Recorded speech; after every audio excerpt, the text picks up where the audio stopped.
با سلام و درود فراوان خدمت شما همراهان عزیز پیج دترو. بسیار خرسندم که بار دیگر در کنار شما عزیزان هستم.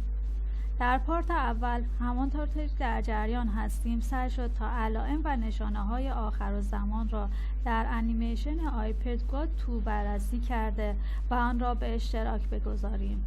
خلاصه ویدیوی قبلی را مشاهده می کنید.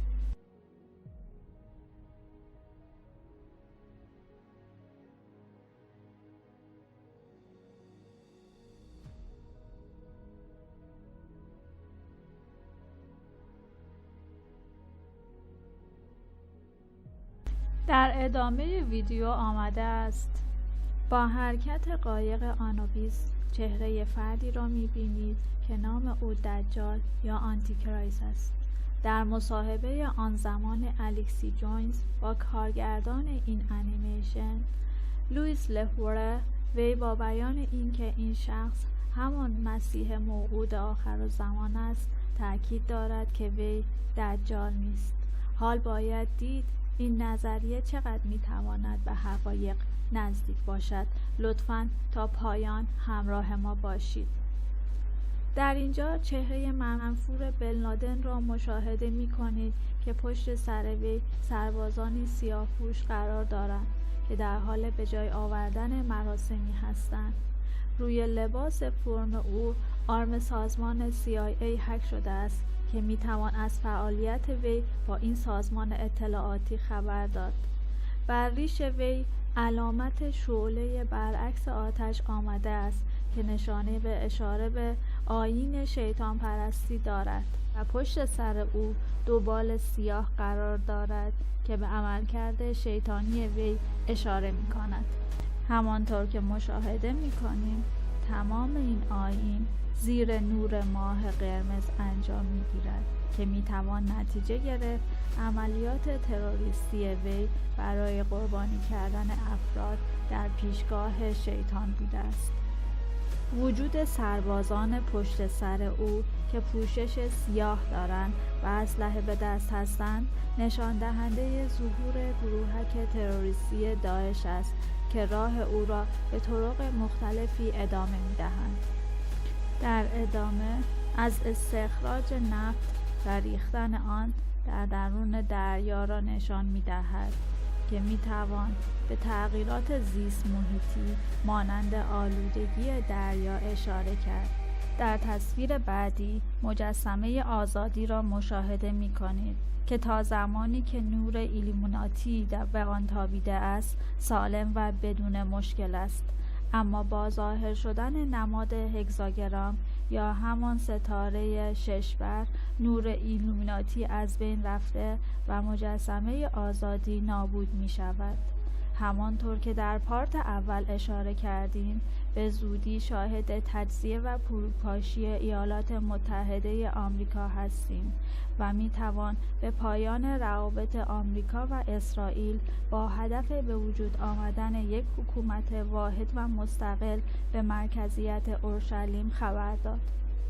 در اینجا جنیری را مشاهده می کنید که به دور آن مار سیاه حلقه زده و صفحه تلویزیون او را تحت کنترل خود قرار داده است. رسانه‌هایی که با هدف ایجاد نظم نوین جهان را در سیطره خود قرار داده است. به مصاحبه کارگردان انیمیشن که در ابتدا سخن گفته بودیم برمیگردیم. همانطور که گفته شد وی معتقد است که فرد روی قایق همان مسیح موعود آخرالزمان است. با ذکر چند دلیل نظریه وی باطل اعلام می شود. به چشم خدای آنوبیس خوب دقت کنید. همانطور که مشاهده می کنید نماد آنوبیس در اینجا چشم راست ندارد. امیر مومنان علیه السلام در مورد خصوصیات ظاهری دجال می‌فرمایند او چشم راست ندارد و چشم دیگرش در پیشانی اوست و مانند ستاره صبح می‌درخشد. چیزی در چشم اوست که گویی آمیخته به خون است. وی در یک قطی سخت می‌آید و بر الاغی سفیدی سوار است. همانطور که می‌دانیم اصلی ترین نماد فراماسون ها چشم چپ انسان می باشد که بی ربط به سخنان گفته شده نیست. در مورد دجال کلیپی به صورت جدا در فرصت‌های بعدی تهیه می‌کنیم تا بهتر با او و ماهیت او آشنا شویم. در منابع اهل سنت برای دجال صفاتی ذکر شده است، از قبیل اینکه او ادعای ربوبیت می‌کند، عمر وی طولانی است و همراه او آب و آتش است، کور را بینا کرده و مریض را شفا می‌دهد، مرده را زنده می‌کند، کسی را می‌کشد و آنگاه او را زنده می‌کند. با او بهشت و آتش است و خواسته های او برآورده می‌شود. پیامبر اکرم صلی الله در مورد دجال این گونه می‌فرمایند: ای مردم، خداوند هیچ پیامبری را مبعوث نکرد مگر اینکه قوم خویش را از فتنه دجال برحذر داشته است. در ادامه مشاهده می‌کنید جنین بزرگتر شده و در قالب کودکی خردسال آمده است که همچنان تحت کنترل رسانه‌ها میباشد. کنار کودک قرص و سرنگی را مشاهده می‌کنید که می‌توان علت آن را وجود قرص‌های روانگردان و سرنگ‌های تزریقی دانست که برای از بین بردن آگاهی افراد استفاده شده است، به طوری که با استفاده آنها مغز از کار افتاده و شخص کارهای غیر ارادی را انجام می‌دهد که می‌تواند صدمات جبران ناپذیری را به وی وارد کند. کودک ناامیدانه در فضایی مبهم و تاریک قرار گرفته است. به فردی که در تلویزیون رسانه است دقت کنید. زیر فک او چشم جهانبین به صورت معکوس آمده است.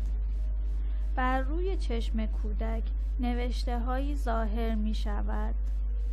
وار، مارکت پلانج، که می توان به جنگ و سقوط بازار جهانی اشاره کرد. همانطور که در دهه گذشته شاهد جنگ‌های نابرابر و قتل عام کودکان بی‌دفاع و افراد غیر نظامی بودیم و نیز همچنین شرکت‌های بزرگ و کمپانی‌هایی در سطح بین‌المللی به خاطر وجود بیماری‌های واگیردار مانند کرونا به ورشکستگی و نابودی کشانده شدند. در ادامه هواپیماهایی را می‌بینیم که به صورت گونیاشکل به مساجدی حمله کرده و باعث خرابی و کشته شدن افراد بی‌دفاع شده است. همانطور که گفته شد، هدف فراماسون‌ها ایجاد نظم نوین جهانی است. پس این هدف میسر نمی‌شود مگر با از بین بردن اعتقادات افراد و از نابودی مکان‌های مذهبی که در رأس آنها از بین بردن مسجد الاقصی در فلسطین میباشد. در حمله هواپیما به مسجد بعد از خرابی کلاغ‌هایی را مشاهده می‌کنیم که کلاغ جزء نمادهای شیطان پرستی میباشد و مفهوم آن این است که اعتقاد افراد از بین رفته و جایشان را به پیروان دجال می‌بخشند. پروانه که نماد صلح و روح زنده میباشد با پیوستن به دجال از بین می‌رود. در ادامه تصویر مادر و فرزند خردسالش را مشاهده می‌کنید که در جنگ کشته شده است. پوشش مادر همچون مسلمانان است. طی این سالها همانطور که گفته شد جنگ‌های زیادی رخ داده که از جمله آن میتوان به جنگ یمن با رژیم صهیونیستی و عربستان اشاره کرد که این جنگ در جهت نابودی مقاومت اسلامی طراحی شده بود که در نهایت با پیروزی یمن به پایان میرسد. نکته‌ای که وجود دارد این است که یمن طی این سالها، یعنی از سال 2021 تا به اکنون، حدود 180,000 غیر نظامی خود را از دست داده است که این میزان برای کودکان به دلیل جنگ و نبودن تغذیه به عدد 85,000 نفر میرسد که این عدد خود جای تأمل دارد.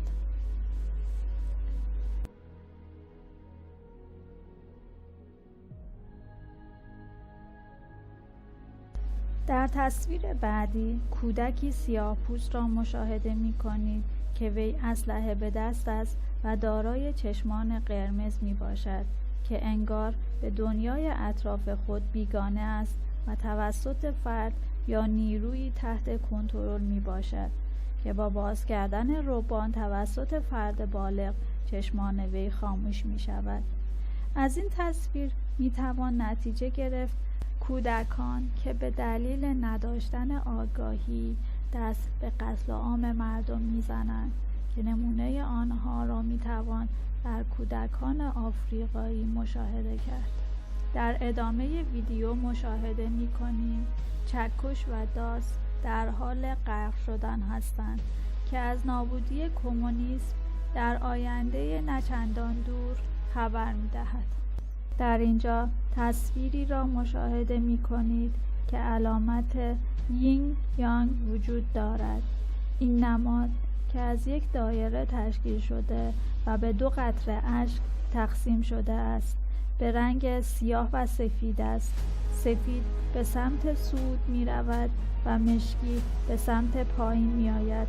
مفهوم آن این است که هر کدام به دیگری نیازمند است و بدون هم ناقص هستند. تانک ها را می بینیم که دارای یک چشم جهانبین هستند و برای جنگ در حال حرکت می باشند. دختری که با پرچم سفید دوان به آنها نزدیک شده و خواستار صلح و برقراری آتش‌بس است. پشت لباس دختر نشان ببر قرار دارد که با وجود این 2 علامت یعنی ببر و علامت یین یانگ می توان به مرد تانکی اشاره کرد که در میدان تیان‌آنمن چین جلوی تانک ها را گرفت و مانع حرکت و پیشروی آنها شد. بعدها این نماد اعتراض در میان افراد شناخته شد. به دلیل نبودن وقت ویدیویی هرچند کوتاه را از مرد تانکی به اشتراک می‌گذاریم.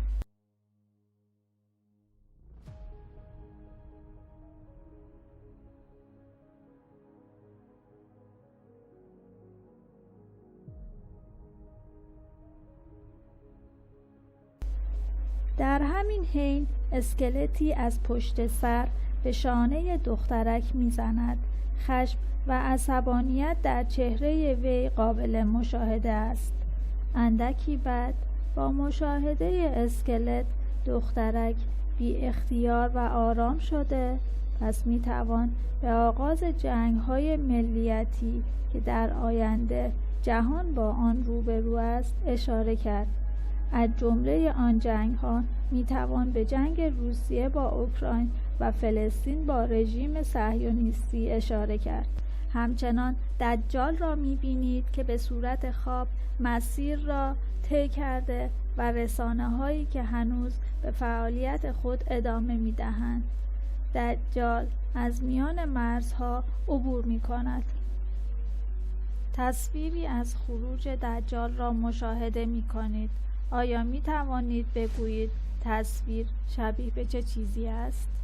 با اندکی تأمل و صبر می توان از پارت 2 نتیجه گرفت که وی برخلاف گفته های کارگردان انیمیشن حضرت مسیح نیست، بلکه وی دجال است. برای حمایت از پیج خودتون لطفاً کانال ما را سابسکرایب کرده و لایک و کامنت بگذارید.